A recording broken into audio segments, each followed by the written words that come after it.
There we go.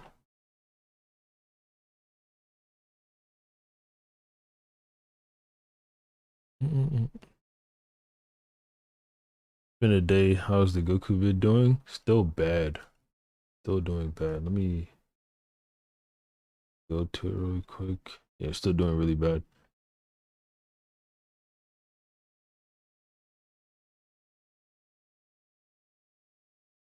Um, okay. I mean, I don't even know if I still had to intro some shit like this. I mean, the MistareFusion video. Someone paid me to watch it. If you like Dragon Ball, listen. Look, listening time. I'm probably not gonna talk a lot during this because I mean this nigga's videos are just fire. But yeah, I mean, I want to know, Mr. Fusion, if you see this and you can like tag me on Twitter or something, why do you make all your videos 720p instead of 1080? I wonder.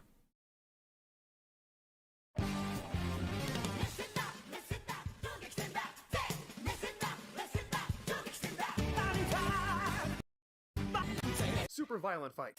The 8th Dragon Ball Z movie. Burn up. Hot fight. Fierce fight. Super violent fight. Yes, it's the one with Broli, so please stop asking about it. Premiered on March 8th, 1993, right after Cell blows himself up in the manga, and just after Mr. Satan and his gang of filler cronies get beaten up by Cell in the TV series. And that was just a week after the airing of the animated Trunks special, which we covered in December.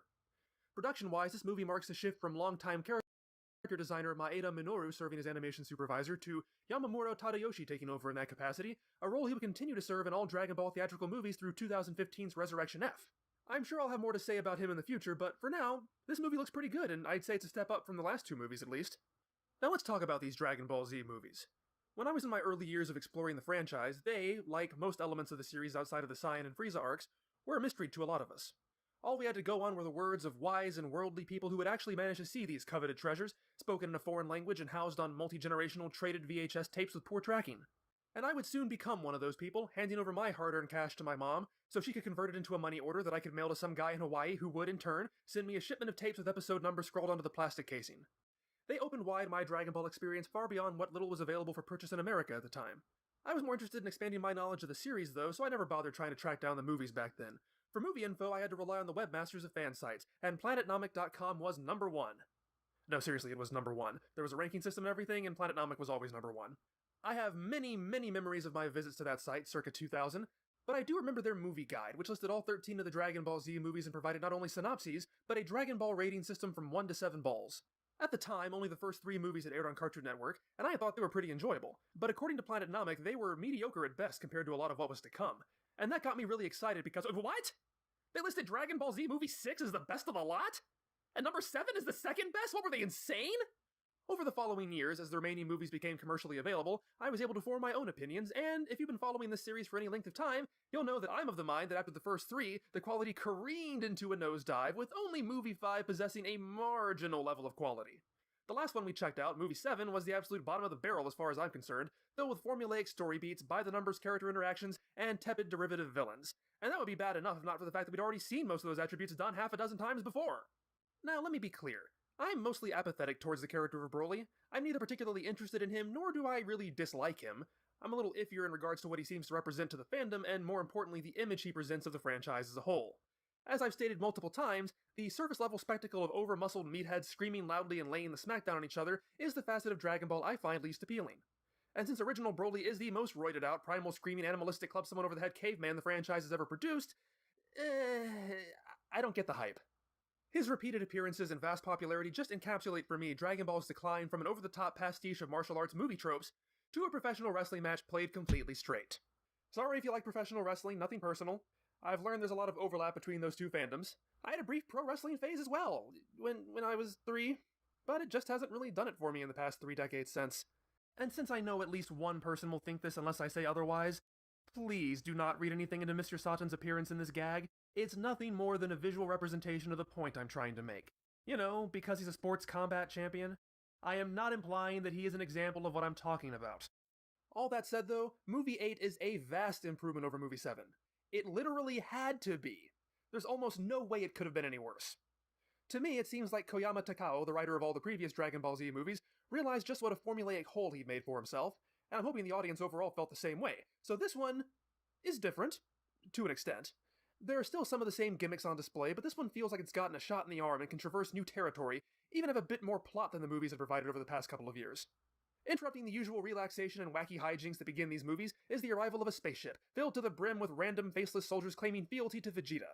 Leading these guys is a Saiyan named Paragus, who states that he has set up a new planet Vegeta for Vegeta to rule over as their king.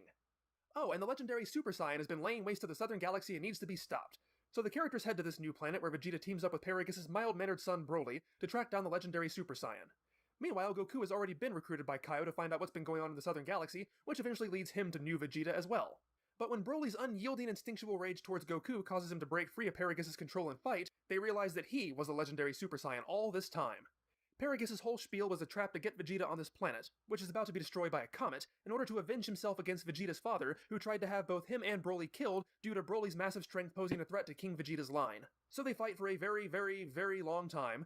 Vegeta has a massive internal breakdown, but ultimately Goku is able He's saying Saiyan because that's the correct way to pronounce the word. Saiyan is how, like, we say it, right? Like Super Saiyan. But Saiyan is how you say the word. to save the day and get everyone off the planet in the nick of time. Well, it certainly wasn't as easy to summarize the plot as it has been for the last few movies. It's a lot longer than any Dragon Ball film had been up to that time. Every DB movie up to this point had run between 45 minutes and an hour. This one clocks in at a whopping 71 minutes. Okay, yeah, that's still pretty weak for a movie, but by Dragon Ball movie standards, this is the Lord of the Rings. That's definitely a good sign. I remember being excited when I picked up the DVD and read that on the back. Just think of how much awesome storytelling they can pack in with the extra time, right? There are a lot of great ideas here, and the setup is much more complex than, here are some strong guys to fight. Go fight. The history of Paragus and Broli elicits sympathy, and it's understandable why Paragus wants revenge as well as the necessity for keeping his son's power under control. The impetus for the conflict sheds light on the barbarism of Saiyan society, both in its obsession with fighting and even more so on its class system. Being a gifted warrior is all well and good until it threatens those in charge. King Vegeta's reaction to Broli is not dissimilar from Frieza's reaction to the Saiyans. Oh yeah, King Vegeta. This is a little bit out of order, so we haven't been introduced to him yet. Vegeta's father, the King, is mentioned in passing by Frieza in his story arc. The TV series expands on that, presenting a sequence wherein we actually see the side note, King Vegeta is a bitch. Like, this nigga fucking sucks. This nigga got bitched by everybody. Beerus, King Cold, Frieza. This nigga's just a bitch. And not only that, he got passed by Kid Vegeta. He fucking sucks. This character in flashback, leading an unsuccessful coup against Frieza, and he's popped up a couple other times in similar flashbacks and visions. It's no surprise that a movie so focused on Saiyan society includes this character as well. With all of these juicy morsels of information tied into his portrayal of relatively sympathetic villains, it's easy to see why this movie is often well regarded. Unfortunately, there is a problem. To say the revealing of this information stumbles a bit is akin to saying that the Beatles were a mildly successful pop group. I honestly find the movie much more interesting in synopsis than I do actually watching it, and that's largely because a lot of the story beats are backstory. Where did Paragus and Broly come from? What is their relationship? Why does Paragus want revenge? What is his game? Is he on the level? Why is he smirking like that when Vegeta's back is turned? Like with Cell, this story is set up as a mystery, and like with Cell's situation, the writer can't come up with a better way of delivering on said mystery than just having characters vomit exposition. We gotta hurry up and get to the fighting after all! In fact, in some ways, it's actually worse. There are two big info dump scenes in this movie, and the first one is Paragus expositing to himself. He goes into a locked room and proceeds to tell himself everything he already knows. He's not even imagining this scenario, he is literally explaining it to himself. That's about as bad. No, hey, no, that's kind of crazy. No, that's kind of crazy, bro. As you can get with exposition delivery.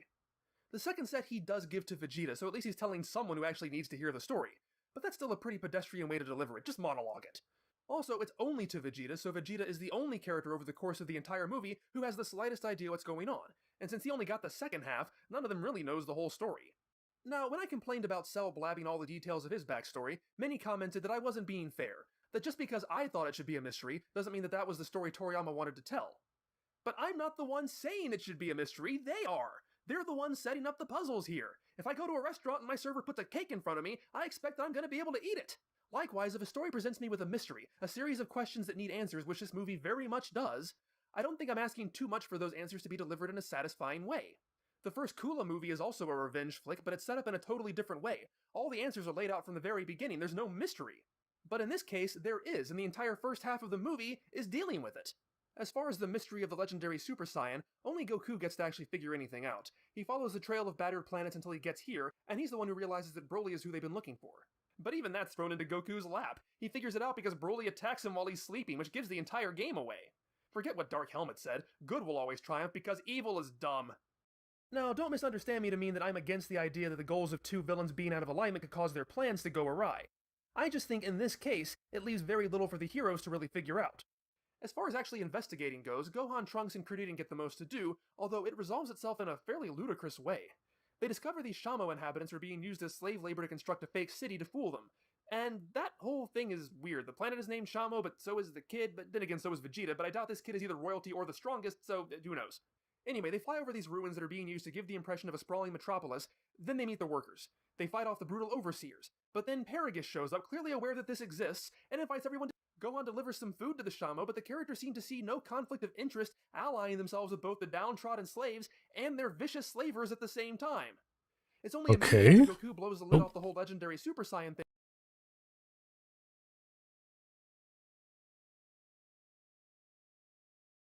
Okay, hold up. My bad. The stream dropped for a minute, so I'm gonna run the video back.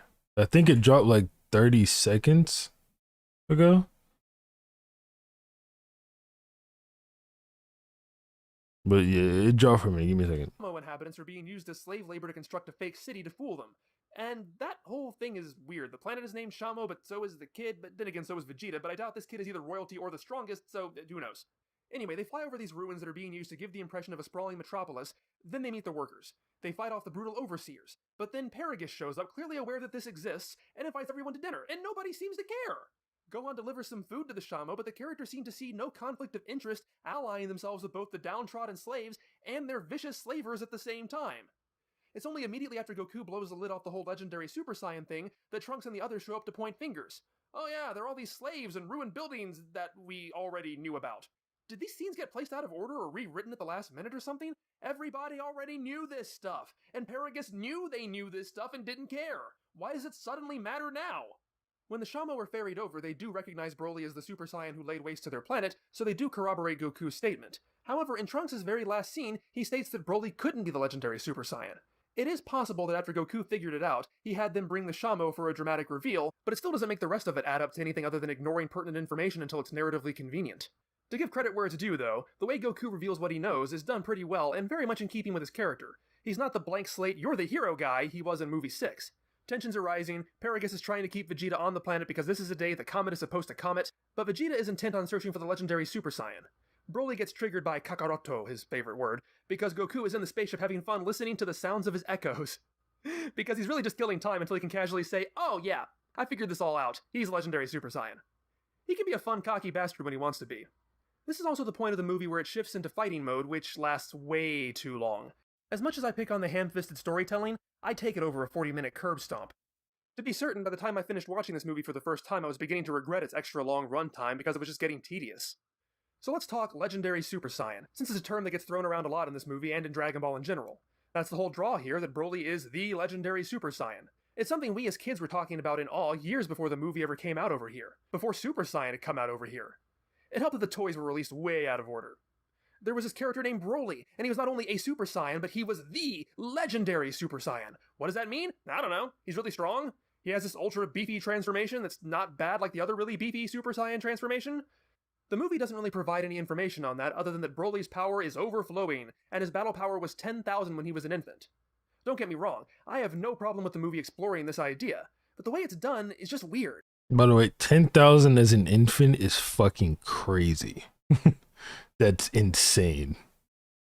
Because nobody ever questions this.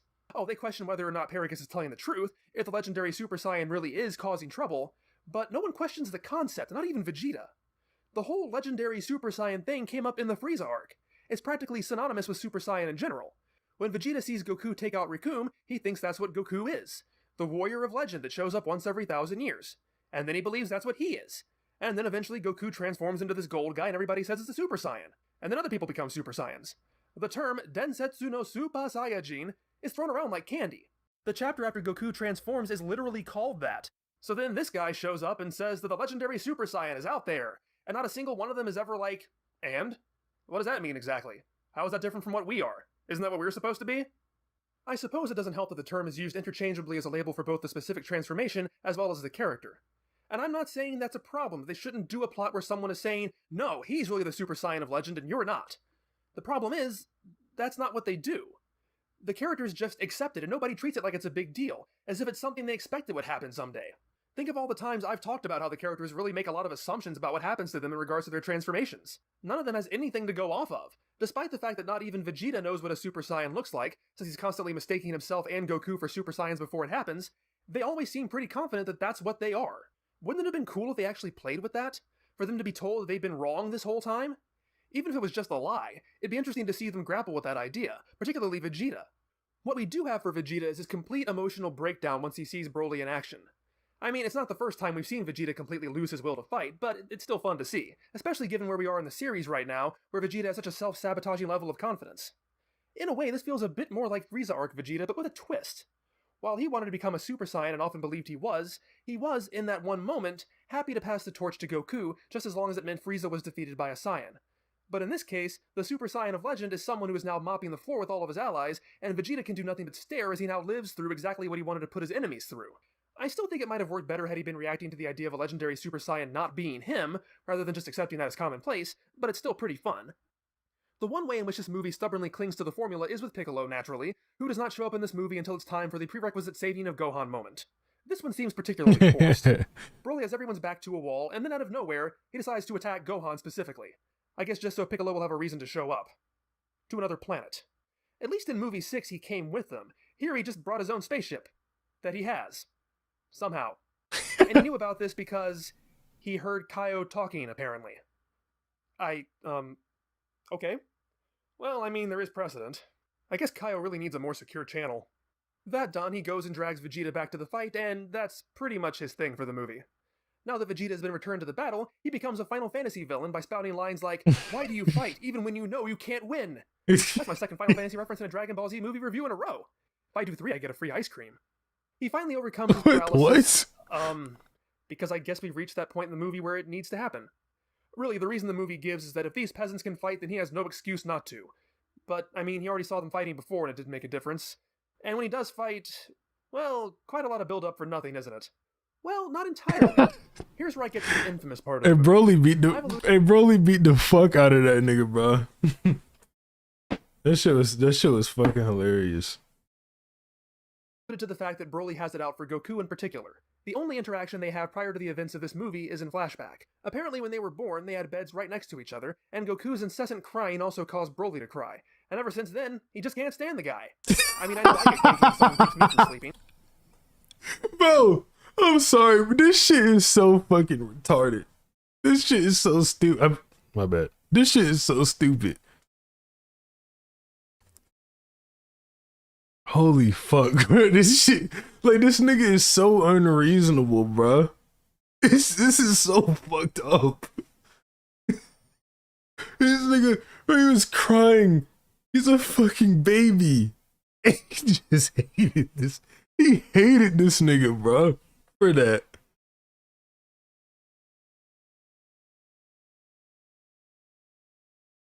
Yeah, I'm laughing at something I know, but it's funny.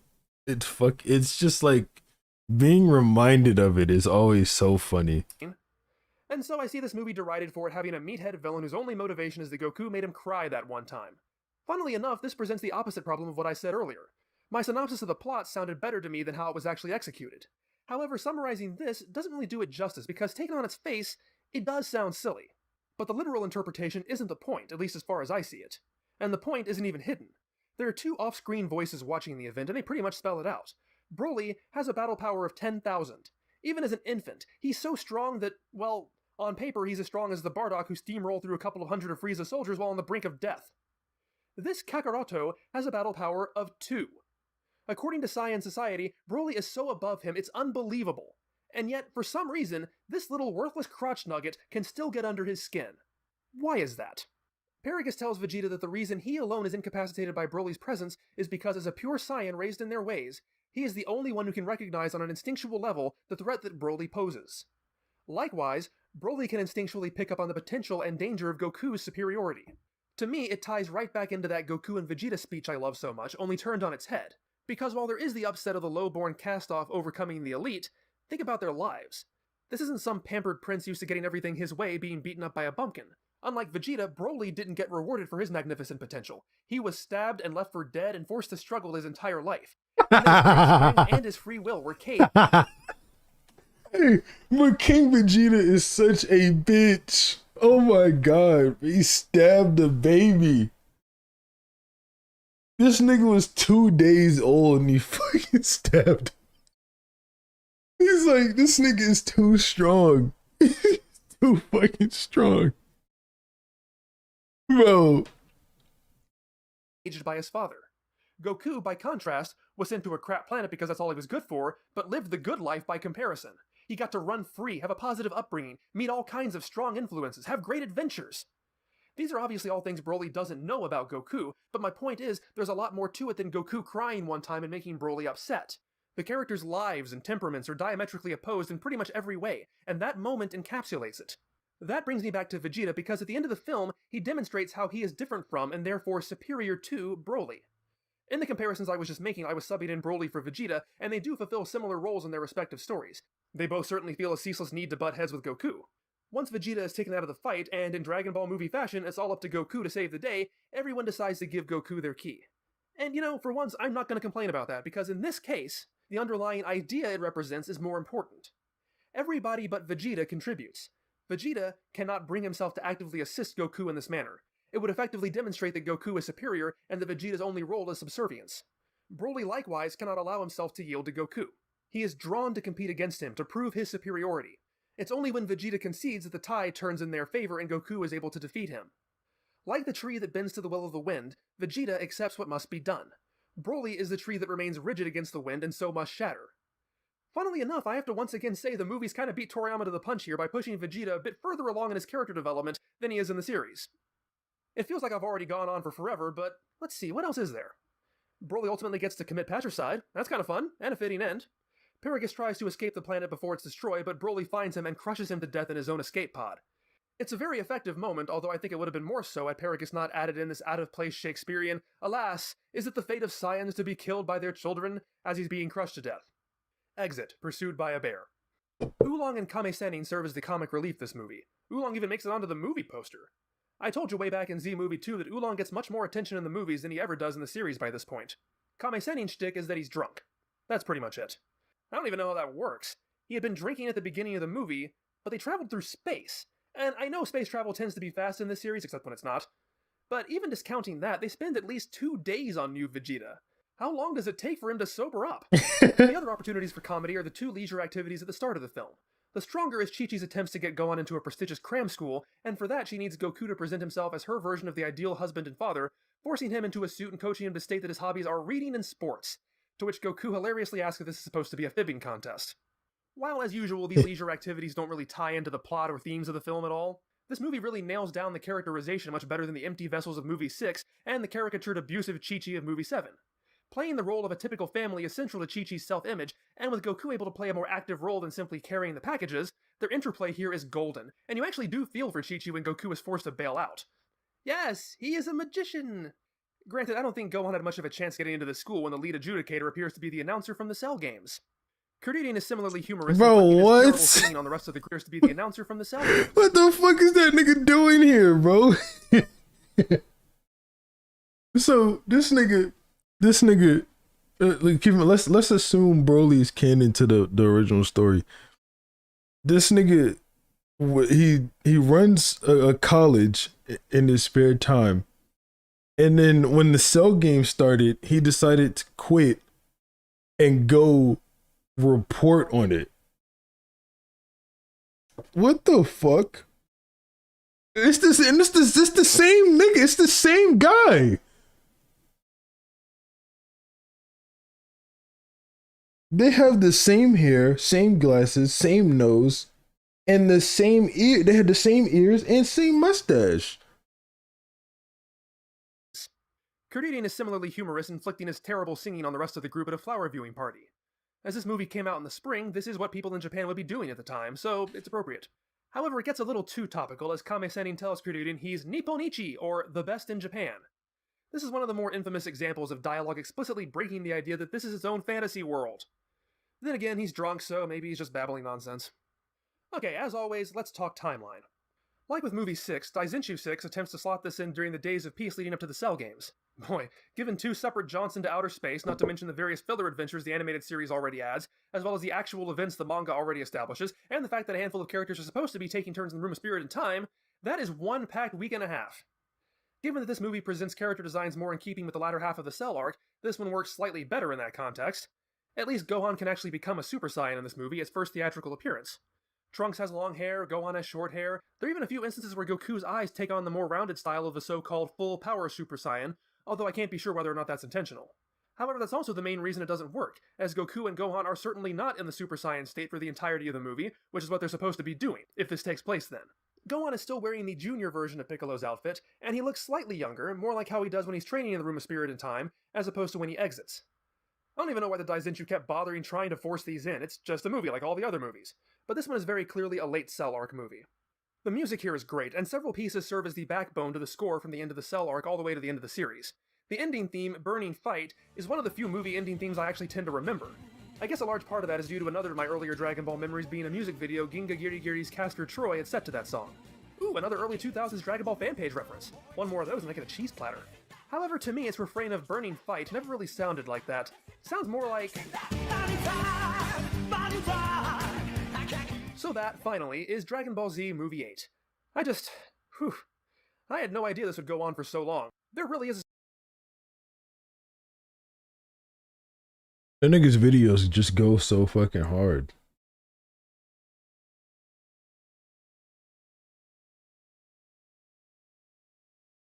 Anyway, I've been streaming for 2.5 hours, and I don't want to stream anymore because it's been 2.5 hours. And you know, goodbye.